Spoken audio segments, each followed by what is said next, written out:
Screens are not the enemy. Technology and screens are a part of daily life. We use them as adults. Children are using them. Families are using them. Schools are using them. Educators are using them. So it's really about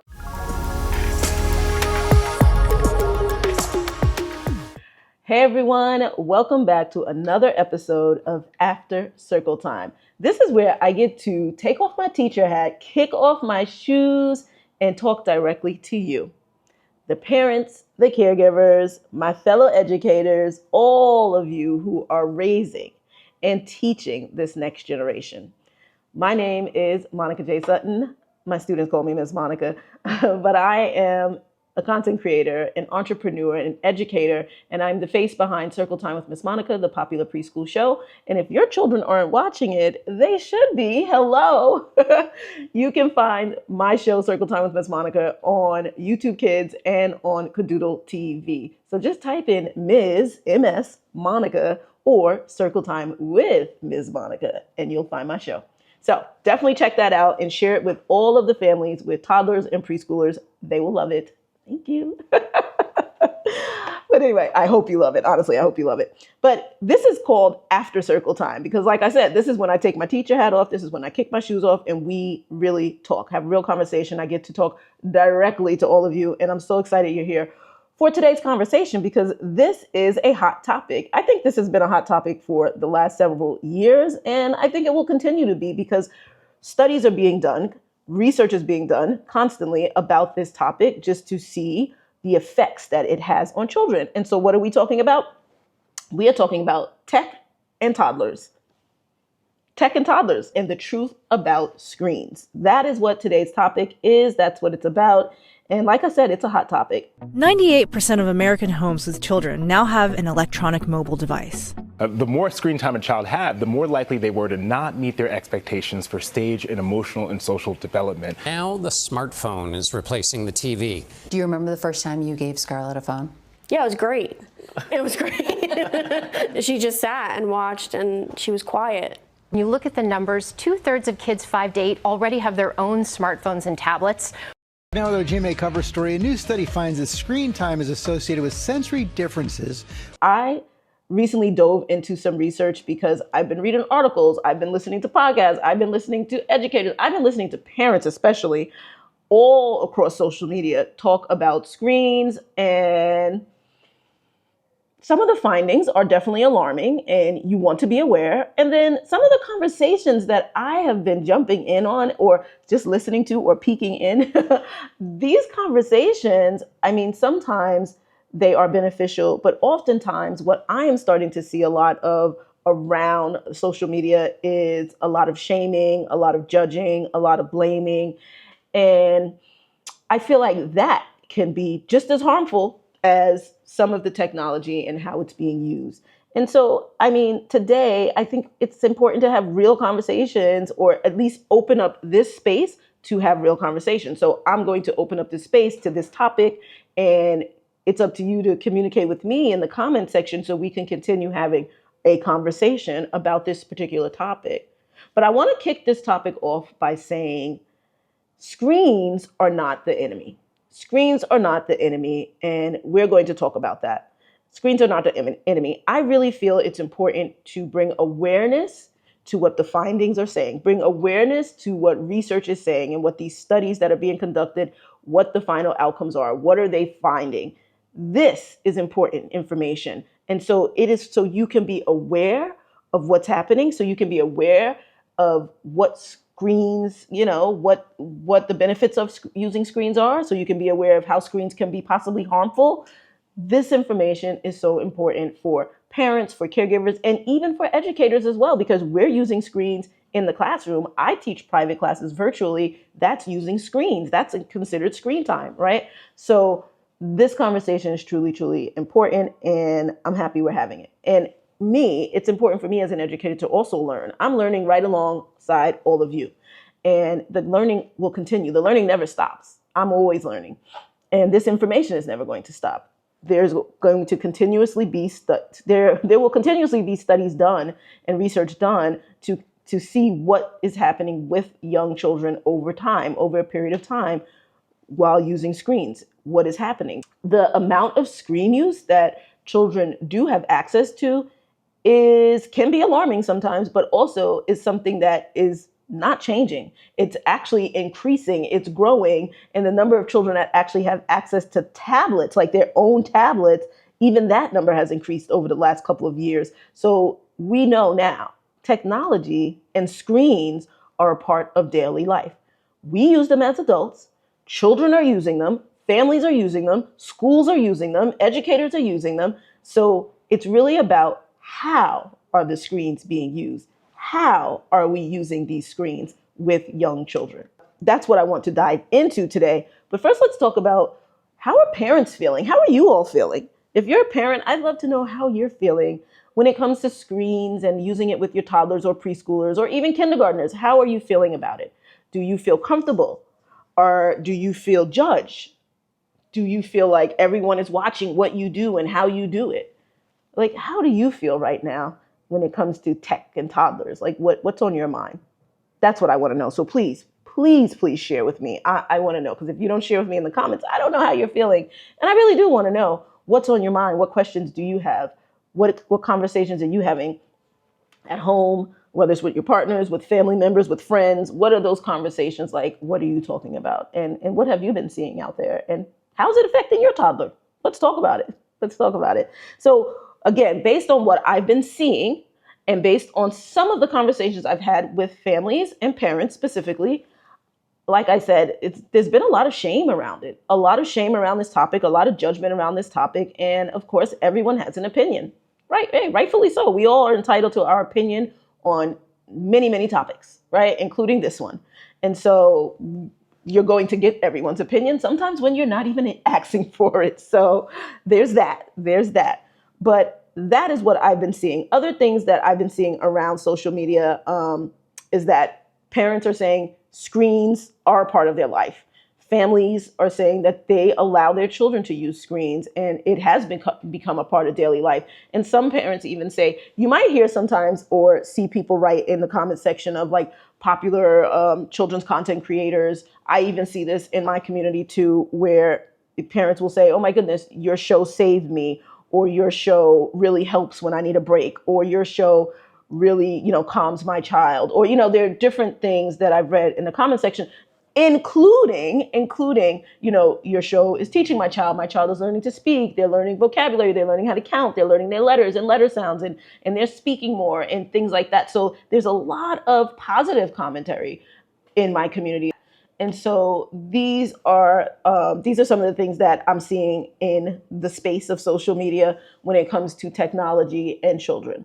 So I am very much aware that as a children's content creator, someone who creates a children's show online, which started on YouTube Kids, and is now being distributed on new platforms like on Cadoodle TV, which I'm very excited about. But I am very aware as a content creator that this conversation about screens is very important.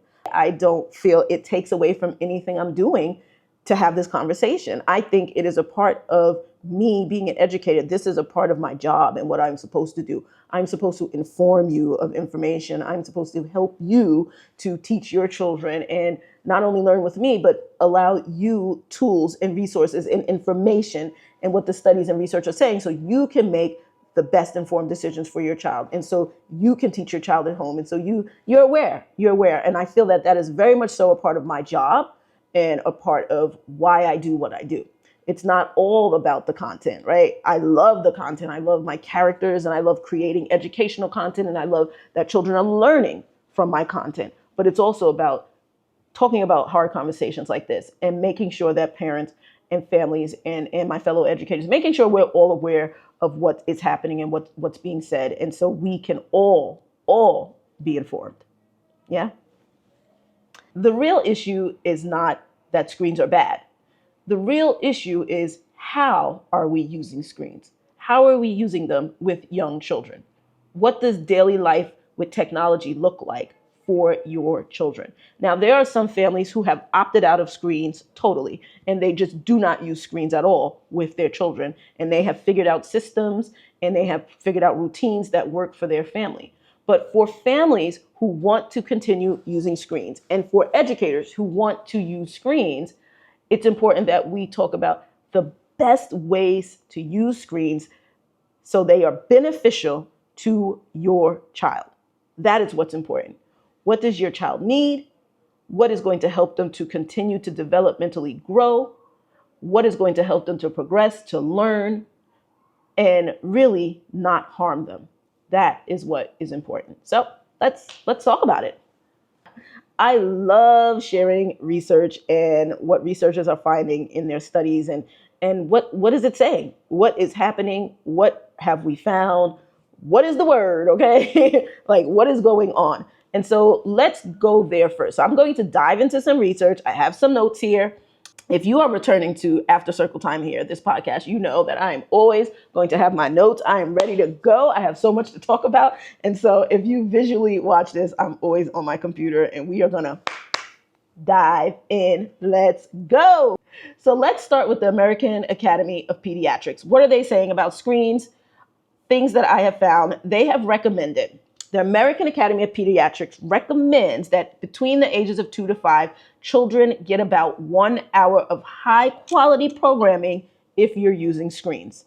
1 hour a day or less of high quality programming if you're using screens. And they also recommend that co-viewing is really, really beneficial if possible. It's beneficial to learning and language growth. Co-viewing. So basically co-viewing is an adult watching whatever the content is with a child. So if you're watching my show, Circle Time with Miss Monica, not only are you turning it on and just letting your child watch, but you are watching it with them. And this allows you to, honestly, co-viewing is great. And I am definitely an advocate for co-viewing because this allows you to ask your child what's happening. It allows you to even pause and stop the show if you want and really ask them what's going on to see what they're comprehending. It also allows you to know what they're engaged in.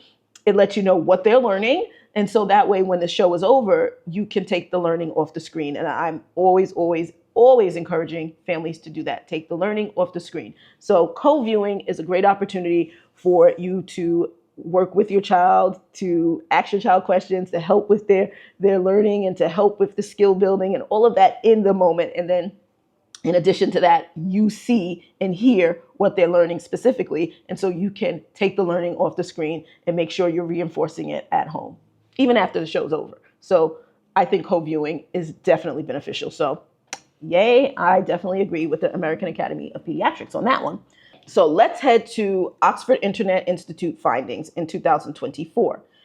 They found that the quality of interaction and environment predicts outcomes more than the minutes on the device.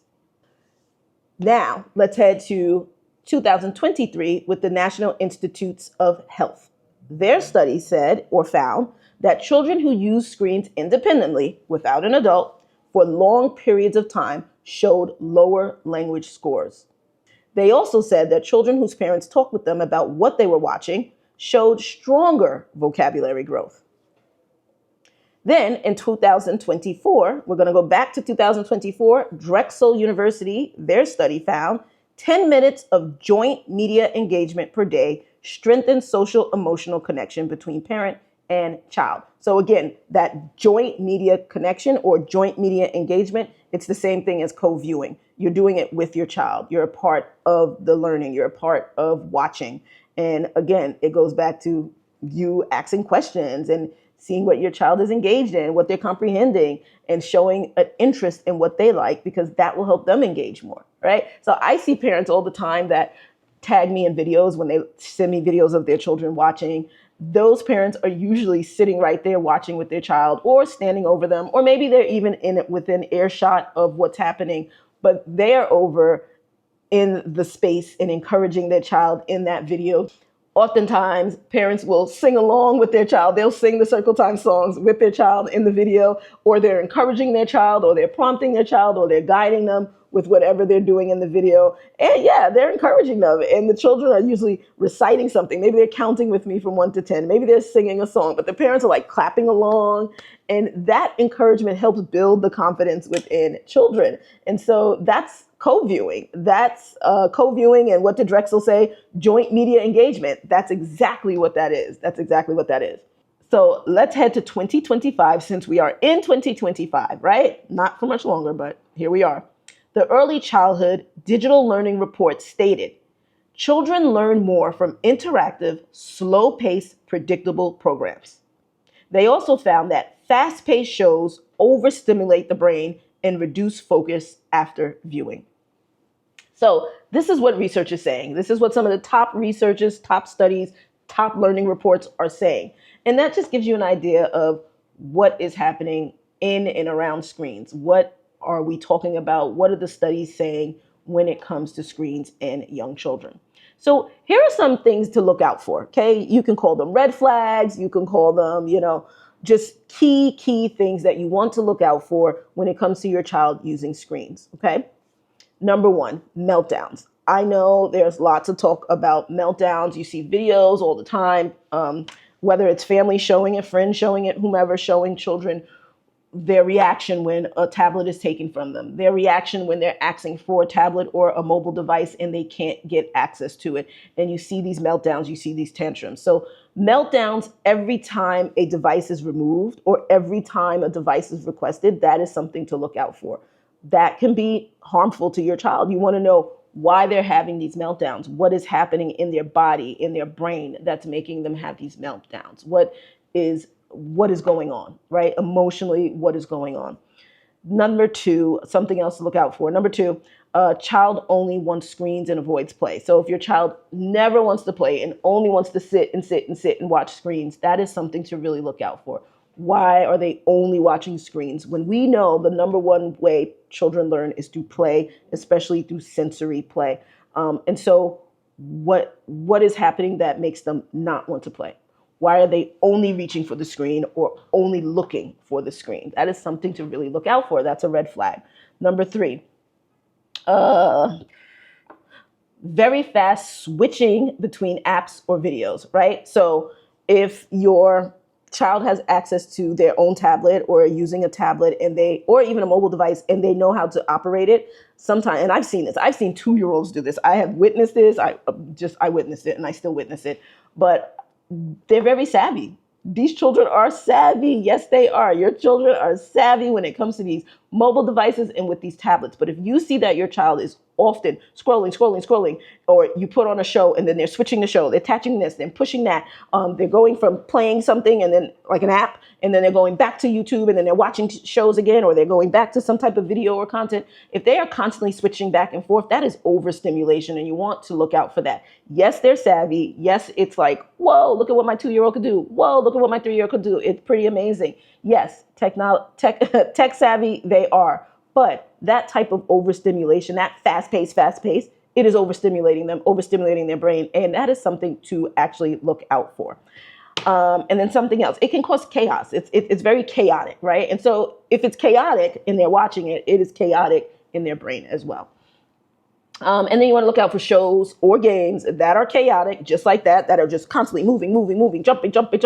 You want to look out for things like that. That is also a red flag because, again, we're going to talk about why it's a red flag, but it is. And then another one to look out for, if your child watches alone most of the time with little conversation. So if your child is constantly every day on the screen and they're just tapped into the screen and they're just staring at the screen for 30 minutes plus, for an hour plus, 45 minutes, whatever, but they're not talking, they're not having conversation, they're not asking you questions or even answering your questions, they are just silent and just in the screen, that is also something to look out for, okay? You may be saying to yourself now, okay, well, if these are the red flags, if these are things we should look out for, well, what are good things? What should we do?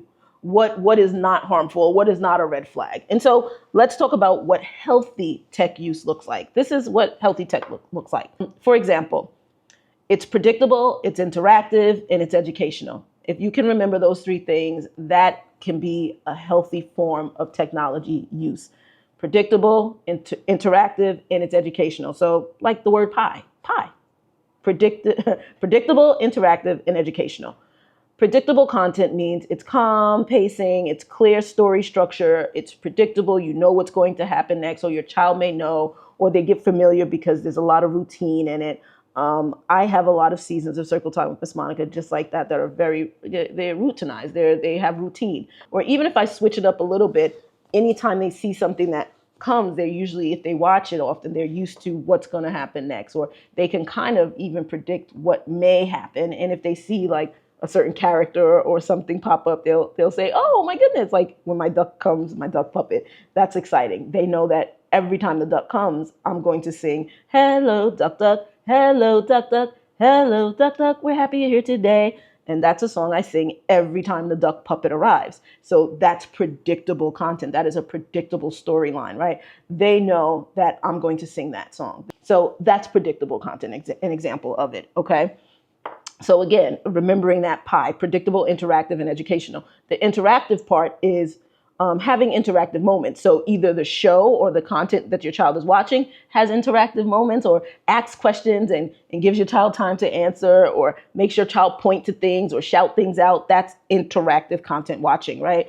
But this can also be pausing the show to talk to your child. Again, that co-viewing and that joint media engagement. I love that. That's what they called it. And so that's what the interactive piece can look like. And then the last piece is educational. So you want to focus on shows like a Sesame Street, like a Circle Time with Miss Monica. Like these are the shows, PBS Kids, things like that, that are educational, teaching something. And it doesn't always have to be teaching academic skills. It doesn't always have to be teaching letters and numbers. It can even be teaching life skills. It can be teaching concepts. It can be teaching everyday things that children see in their environment, in their natural environment. So these are the things that you're looking for. So again, pie. Remember the word pie. I can remember it because I love pie. Do you like pie? Okay, if you like pie, this will be easy to remember. Predictable, interactive, and educational. Those are 3 things that you can look for when you're looking for quality content, and when you're trying to do it right, when you're trying to add screens into your child's life, and you're trying to make sure that you are using it in a healthy way, because you want your child to get the full benefit and you don't want them to be harmed. And so healthy screen time, healthy tech time for toddlers and preschoolers, it is so important. And so pie, predictable, interactive, educational. That's what we're looking for. That's what we're looking for. That is healthy tech time. That is healthy screen time. And I even put together a guide, my own early childhood screen and learn guide. I call it screen and learn because I want you to know, again, that screens can be positive, screens can be beneficial, and there are healthy ways like pie, that's one way, but I have my own system, my own early childhood screen and learn system that I put together for all of you, because I want you to know how to feel good about screens, how to feel good about screens in toddlers. I want you to feel good about using them and not feel shamed, not feel judged, because if they're going to be a part of your child's life, if they're going to be a part of your life, then how can we use them in a healthy way? So I put together a guide and a little teeny tiny mini course that can help you. And so I'll make sure I throw the link down below so you can check that out, grab it and use it. And I created it in a way that is easy for you to use, easy for you to interact with. Nothing that takes like 50 pages to read or anything like that. It is like, just like pie. It's like my own system though, and how you can quickly use it. Pie is something that is really quickly, easy for you to remember. Pie. If you're just thinking really quickly, okay, how can I have healthy interaction? Predictable, it's interactive, it's educational. Okay, boom, let's go. But if you want a little more, if you want some charts and you want some guides and you want some templates on how you can make sure you're filling in and getting some really beneficial ways on using screen time, then you want to check out this guide that I made for busy parents. For busy parents and educators, you can use this too. You can use it too. So yeah, I'll drop that down below in the description and definitely check it out. I'm back and I took a quick break and had to come back because my camera actually died. Oh my goodness. This is what happens when you're super busy. You always have 50 million things going on and it's like, oh my goodness, did I charge the camera? So clearly I did not. So here we are, we're back, but I plugged the camera in, so we're all good. So anywho, but let's get back to it. So co-viewing, we talked about all the different things that look healthy or that are healthy. We talked about healthy ways to use technology. And one of those things was co-viewing, or like Drexel University says, joint media engagement is a superpower. It is something that is so important. And some of the things we talked about was you asking your child what's happening, asking your child questions about the show. And studies are showing time and time and again that co-viewing can really lend towards children strengthening their language skills, children learning more. And there are so many while watching screens, learning more while watching screens, but there are some real great benefits. And so here's some ways that you can use co-viewing at home with your child. Okay. Something you can do, like, where is it? I wrote it down. Here we go. So if you're watching a show like mine, you can ask your child about the characters. You can talk about colors. You can talk about the letters that they see. You can talk about the numbers. There's so many different elements of the show and different segments within each episode. So there are a lot of things that you can ask your child about. You can ask during the show. You can pause and ask questions, or you can wait till the show is over and then ask questions. Something else you can do, simple questions like, what did you notice? What did you notice about the duck? What did you notice about the bear? And you can also ask questions like, what happened next? What did they do? What did Miss Monica say? You know what I mean? So those are some of the questions that you can ask that are a little bit more specific when it comes to specific content that you're watching with your child. So these are things you can do during co-viewing. You can also use this time as an opportunity to connect the things that they're learning in the show or that they're hearing in the show, connect it to real life, connect it to real life objects around them in the room, in their environment, in their own room, or toys that they have. Just connect the things they're learning to real life. You can even connect when, let's say, when you do like a letter, they're learning a letter on a show, right? And maybe you can connect letter F to fork. Oh, we're about to eat with something that starts with that sound. Fork.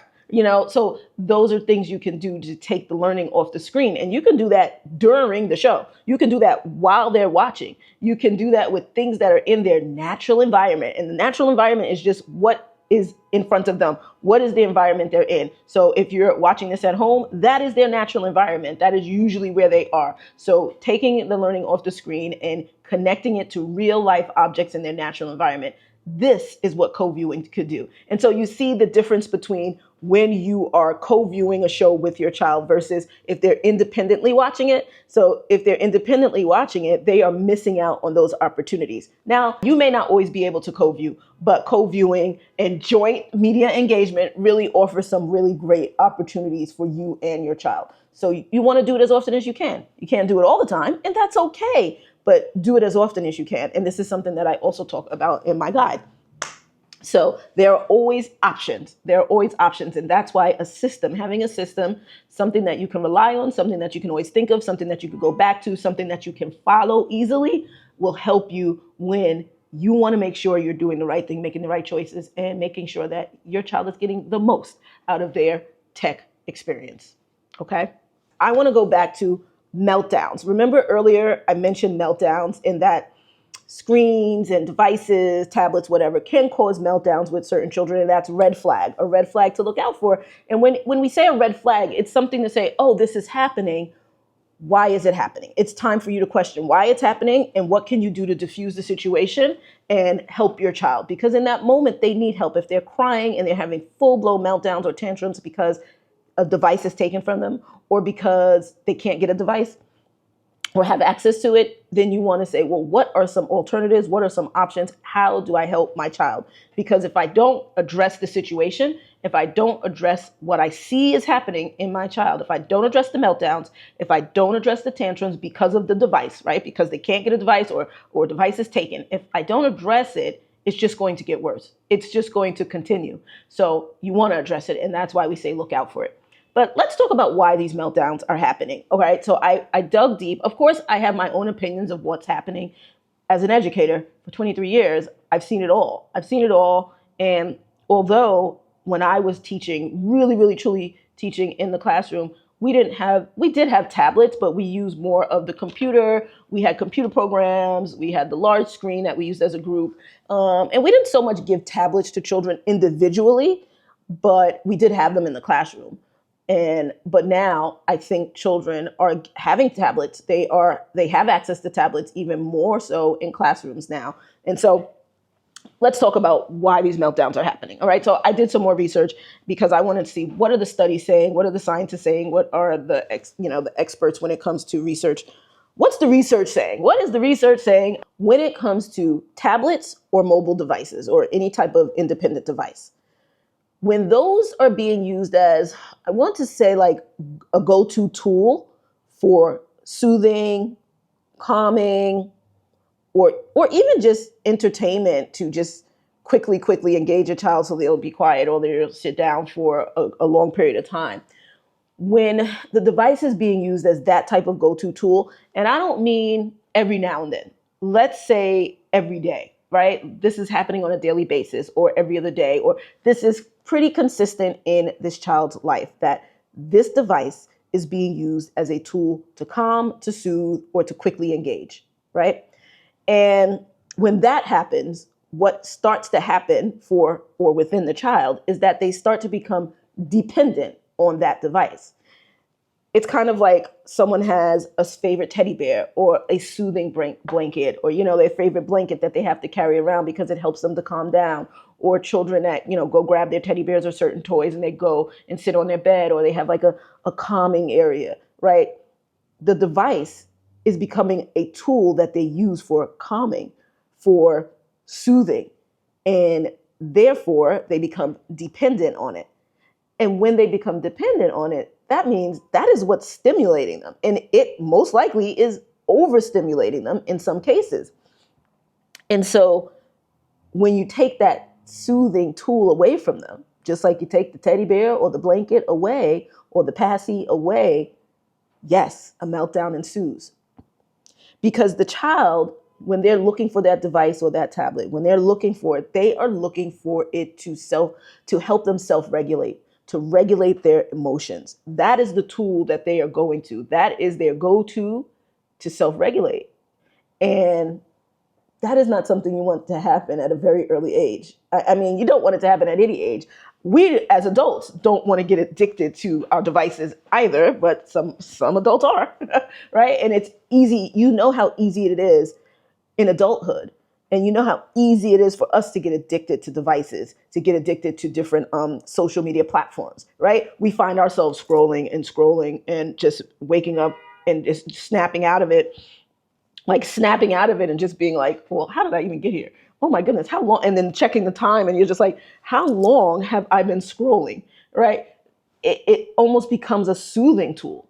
And for us as adults, we're able to, well, most of us are able to self-regulate. And I don't mean it as a joke. It really is honestly true. Everyone can't self-regulate, even adults, right? Regulate your emotions. Know how to deal with emotions, how to calm your own self down without a device, without something on the outside, without your whatever it is.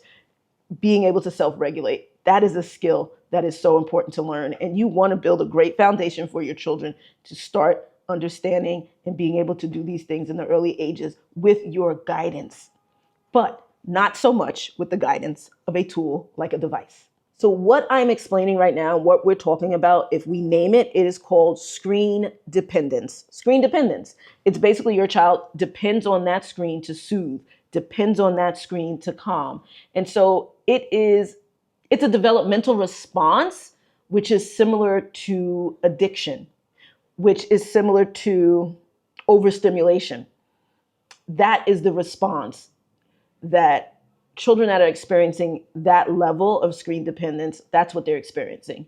It is just to give you an example and to give you what the equivalent is. So when you hear people say, screens are harmful, screens are evil, screens are bad, yes, maybe they've read that, maybe they know that these are some of the results, but once again, like we all know, because we discussed this throughout this conversation, is that screens are not evil if they're used in the right way. They're not bad. They're not the enemy. They're not harmful if they're used in the right way. But yes, if they're overused, if they're used in the wrong way, in unhealthy ways, it can lead to things such as screen dependence. And so again, being informed, being aware is necessary. And that's why these conversations are so important. And so I would love to know what you think about screen dependence. But what do you think about that? I really want to know, how do you feel knowing that screens can cause this? They can cause this. And what steps are you planning on taking to make sure that your child doesn't experience screen dependence? Because just because they use a screen, just because you choose to use it every day, does not mean that they are going to become dependent on that screen. It can just be used as a learning tool, as a beneficial learning tool. And we know that can happen if we use it in a healthy way. Yeah. So I do want to read a little more research about that screen independence because it can be scary. It sounds scary. It is scary because it's true and these things can happen, but that's why we're staying informed. Okay, I wanted to read something that I found in some of the research. It says the stimulation, this is just to explain the screen independence a little more and what a child could experience if a device is used in an unhealthy way. The stimulation from screens can trigger brain reward pathways or dopamine, making screen time feel good, right? Feel good. When the screen is taken away, the sudden drop in stimulation can feel like withdrawal, causing anger, resistance, and tantrums. Sudden transitions from screen to real life are especially tough because the contrast is strong. From a high stimulation environment to a quieter or less immediately rewarding activity. Without gentle guidance or alternative soothing, kids respond in frustration. So that is a little more detail about this screen independence and why you do see some children having these kinds of meltdowns. Because honestly, what happens is if we are giving children a device instead of having conversation with them and guiding them and teaching them how to soothe and calm and self-regulate, if we're skipping over the natural ability for them to learn this and guiding them and having conversations about this and really teaching them how to self-soothe without a device, if we're not teaching them how to start to use tools within themselves, their body, to self-regulate, then we're skipping over a very important part of child development. And if you just keep giving them the device, they won't have the opportunity to naturally develop these skills and strengthen these skills.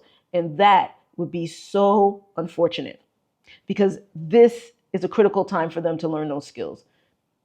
The younger years are the foundational years. These are the years that you want to teach them strong foundational skills like self-regulation, understanding their emotions, learning how to soothe themselves, calm themselves, giving them natural tools that are naturally in their environment, tools within themselves, within their body to be able to use to strengthen those type of emotional self-regulation skills. If we skip over that, they lose that opportunity to add this to their foundation, to make this a part and strengthen their foundation. And you don't want them to lose that opportunity. You don't want the device to become the thing that they are dependent on. Yes, it can be rewarding. Yes, it can be beneficial. Yes, it can teach. It can lend towards that. But it never, ever, ever can replace conversation, human interaction, and learning foundational skills such as self-regulation. A device can never replace that. Ever, ever, ever. Okay. Now I know we really dove deep and talked about a difficult conversation or a hot topic, right? A hot topic. But we learned a lot. We're going to continue. We learned a lot and we're going to continue to learn together. And that's what's important. I am always learning as an educator and I want to share what I learned with all of you. And whatever you share it with me. Let's keep this two-way conversation going so we can continue to make sure we are showing up for the children in our lives in the best possible way. And we are helping them to create a strong foundation with life skills, developmental skills, and all of the things that they need to succeed in this world. So that's what we want to set the young children in our lives up for, whether you're parenting them and teaching or whether you're just teaching them. This is what we want to do, and we have to do it together. So thank you so much for chatting with me. Okay? Let's end it with some fun facts, some fun takeaways for parents, caregivers, and educators, my fellow educators. Let's end it with some of those because this was such a heavy conversation. So let's go ahead and end it with some fun facts. All right, fun fact number 1. Did you know that children under 5 repeat a word 8 to 10 times before it sticks? Did you know? That's a fun fact. All right, fun fact number 2. Young children learn 2 times more from screens when an adult watches with them. All right, give it up, give it up, give it up for co-viewing. And what did we call that? Joint media engagement. Let's go, let's go. We learned that today together, right? All right, fun fact number 3. Slow-paced shows help toddlers regulate emotions better after viewing. Okay. And number 4, fun fact number 4, short interactive sessions support language growth more than long passive viewing. Yeah. So those were our 4 fun facts for today. And I think that is a great way to end this episode. And I want to remind you to go to the comments section. Let me know what you thought about this conversation. Share information that you've learned, research that you've read. Ask questions if you have questions. And did you know what? This is another one. This is not so much a fun fact, but I didn't get to share this earlier, but I want to say this. Did you know that by the age of 2, 40% of children already have their own tablet? Did you know that? That came from Common Sense data. And I was just like, whoa, the number keeps growing. The percentage keeps growing every year. And I'm not saying there's anything wrong with that. Again, it goes back to what we said earlier. It's about how we use these devices, how we use them. All right. Don't forget, down in the description box, I put the link for my guide that I created just for you all, because I want you to know how to feel good about using screens with your children. And you will have access to my super easy system to use, my early childhood screen and learn system. It is easy to use. Go check it out. And I want to thank you. Thank you all for being here. Thank you for spending time with me.